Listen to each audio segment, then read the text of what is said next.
You were talking earlier about enthusiastic teachers and teachers who remain to be convinced as individuals.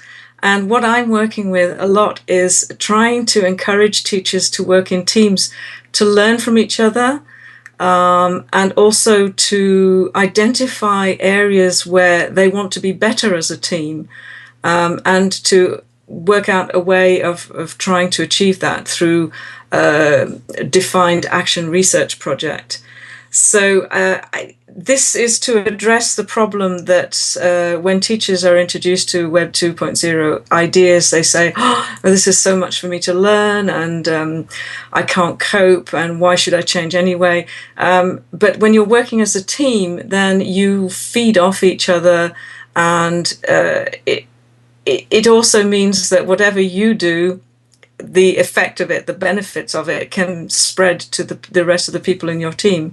So I'm very much in favor of this team approach now, and anything you can do to work together as a team and learn from each other. For example, going into each other's classrooms, or working on an action research project, or having some sharing activities during the school day, after the school day, whatever.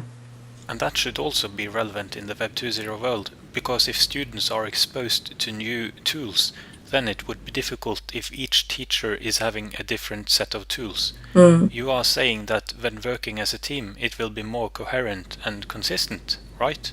Exactly. I'm in another project at the moment where we're devising an online learning course, and different subgroups are devising different modules. And when I look at it in an overview, we have, for example, 3 mind mapping tools recommended. So one thing that I'm saying is that, okay, we have to decide which mind mapping tool we should recommend that they use, and not get them to use 3. And this is one thing that teams of teachers can agree on. For example, if you're going to start your students blogging, then it's much better if you all use the same blogging platform.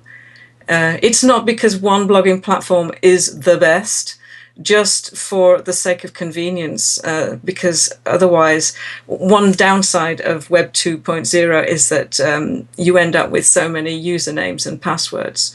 So if you can try and reduce that by actually agreeing on which tools you're going to use, then that is incredibly helpful. So there are so many reasons for teachers to work together rather than alone, that there's so many benefits. What your colleague says carries much more weight than what some distant person on the other side of the world says. Having just said that it's interesting to be in contact with people across the world, when you're talking about changing your way of thinking, it's the people who are close to you who have the most impact on you. So that's another good reason for working together.